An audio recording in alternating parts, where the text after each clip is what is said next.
হুমায়ুন কবির একটা video viral হয়েছে social মিডিয়ায়। তৃণমূল বলেছে যে মুসলিমের ভোট কাটার জন্য 1,000 কোটি টাকা নিয়েছিল। হ্যাঁ, আমি পুরো ভিডিওটা দেখে উঠতে পারিনি, কিছু কিছু কমেন্ট দেখছিলাম। এটা আমার দুটো মন্তব্য। প্রথম মন্তব্য হচ্ছে, যদি এটা ফেক ভিডিও হয়, হুমায়ুন কবির সাহেব তার সাফাইও গিয়েছে, বিষয়টা বলেছেন তিনি যে এআই দিয়ে বানানো, যদি এআই দিয়ে বানানো হয় চরম অন্যায় কাজ করেছে একটা মানুষকে, তাহলে মিথ্যার দিকে ঠেলে দেওয়ার জন্য।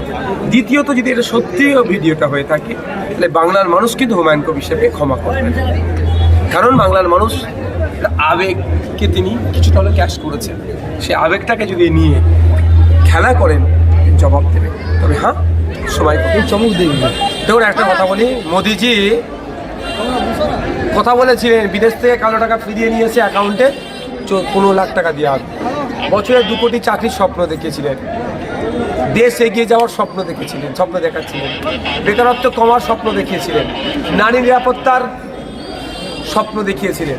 যে কটা কথা বলেছিলেন সে কটাতেই মোদিজি ব্যর্থ হয়েছে। এবার বাংলাকে দখলে ওনার সাথে স্বপ্ন হয়েছে, সেই সব ব্যর্থ করবে বাংলার মানুষ। এবারে নন্দীগ্রামে শুভেন্দু অধিকারী ব্যাপকভাবে পরাজয় হবে। বলছি দাদা, অভয়ের মা বলছি 9 তারিখে আমার কাছ থেকে একটা রত্ন কেড়ে নিয়েছিল। আজকে সে 9 তারিখ, আজ আমি মনোনয়নপত্র জমা দিয়েছি। সাধারণ মানুষ আমাকে দেখুন, পশ্চিমবাংলায় ডক্টর তিলোত্তমাকে খুন করার পরে সব থেকে বেশি প্রতিবাদ প্রতিরোধ মিছিল যে দলটা করেছে তার নাম হচ্ছে আইএসএফ। তিলোত্তমার মা, আমারও মা, কোন দলের হয়ে কন্টেস্ট করবে না করবে সেটা আমি ঠিক করে দিতে পারি না। শুধু এতটুকু বলতে পারি মাকে, যে কিন্তু বিচার পাইয়ে দেওয়ার দায়িত্ব যে এজেন্সির হাতে ছিল, সে এজেন্সি তিলোত্তমার পরিবার তথা আমার পরিবারকে বিচার পাইয়ে দেয়নি। সুতরাং তাদের দলের নাম লিখিয়ে কতটা লাভবান হবে বলতে পারবো।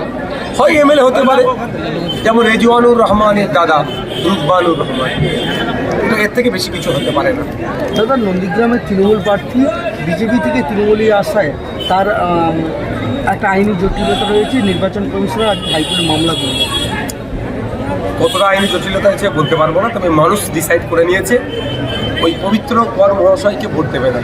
যে পবিত্র কর মহাশয় 1 ঘন্টা আগে পর্যন্ত বিজেপির সক্রিয় নেতৃত্ব ছিল, যে পবিত্র কর মহাশয় বিজেপি থাকা অবস্থায় যেভাবে সাম্প্রদায়িক কথা বলেছেন, নন্দীগ্রামের শান্তির ভূমিকে অশান্তির আগুনে ঠেলে দেওয়ার চেষ্টা করেছেন, এবং এইটাও শুনছিলাম যে ওখানে তৃণমূলের কর্মীর খুনের অভিযোগও তার নামে আছে, এবং মুসলিম সম্প্রদায় সম্পর্কে যেভাবে কুৎসিত ভাষা আক্রমণ করেছে, নন্দীগ্রামের মুসলমানরা অন্তত এবারে তৃণমূলকে জবাব দেবে, যে যাকে তাকে ধরে মাথায় বসিয়ে দিলে জবাব আপনারা পাবেন।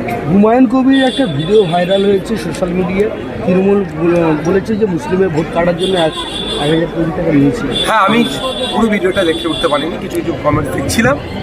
এটা আমার দুটো মন্তব্য। প্রথম মন্তব্য হচ্ছে, যদি এটা ফেক ভিডিও হয়, হুমায়ুন কবির সাহেব তার সাফাইও গিয়েছে, বিষয়টা বলেছেন তিনি যে এআই দিয়ে বানানো, যদি এআই দিয়ে বানানো হয় চরম অন্যায় কাজ করেছে একটা মানুষকে, তাহলে মিথ্যার দিকে ঠেলে দেওয়ার জন্য। দ্বিতীয়ত, যদি এটা সত্যিও ভিডিওটা হয়ে থাকে, তাহলে বাংলার মানুষ কিন্তু হুমায়ুন কবির সাহেবকে ক্ষমা করবেন, কারণ বাংলার মানুষ আবেগকে তিনি কিছুটা হলে ক্যাশ করেছেন। সে আবেগটাকে যদি নিয়ে খেলা করেন, জবাব দেবে। তবে হ্যাঁ, সবাই কথা বলবে। পশ্চিম বিধানসভা জেতালে আপনারা কত আশাবাদী? দেখুন, আজকে এখানে রাত এখন 9টা পার হয়ে গেছে। মানুষ, অজস্র মানুষ এখানে আজকে উপস্থিত হয়েছে একটা স্বপ্ন নিয়ে। স্বপ্নটা পাঁশকুড়া পশ্চিম থেকে আফজাল শাহকে জিতাতে হবে, খামচুন্নকে জিতাতে হবে, পাঁশকুড়া পশ্চিমে যে অন্যায় অনাচার আছে সেটা বন্ধ করতে হবে, এবং পাঁশকুড়ার ছেড়ে পূর্বাঞ্চল খুলে বদলা নিতে হবে। এরা যারা এসেছেন, খোঁজ নিয়ে দেখুন, কারো বাইকে 50 টাকা না 100 টাকা তেলও ভরে দেওয়া হয়নি, বিরিয়ানির প্যাকেটও দেওয়া হয়নি, রোজও দেওয়া হয়নি। তারা স্ব-উদ্যোগে এখানে এসেছে, আমাদের পাশে দাঁড়িয়ে যাচ্ছেন। এ থেকে এই সিমটমটা বোঝা যায় যে আগামী দিনে পাঁশকুড়াতে আইএসএফ আসছে। Thank you. আপনি প্রার্থী দেননি, কি বলবেন? এই যে প্রার্থী দেন, কাকে ভোট দেবেন জনগণ? আমরা কাছ থেকে জোটে আছি, বলতে রাখবে। তৃণমূল নেত্রী গীতা দাস বলেছেন দেওয়ালে পদ্ম আঁকলে লক্ষ্মী ভান্ডার বন্ধ করে দেওয়া হবে।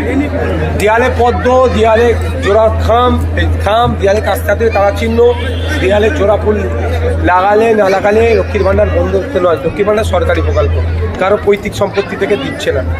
রীতা দাস মহাশয়কে বলবো যদি আপনার পৈতৃক সম্পত্তিতে দেন তাহলে বলতে পারেন চরম অনৈতিক কথা বলছেন, অগণতান্ত্রিক কথা বলছেন। আমার ধিক্কার নিন্দা জানাই এই কথাকে।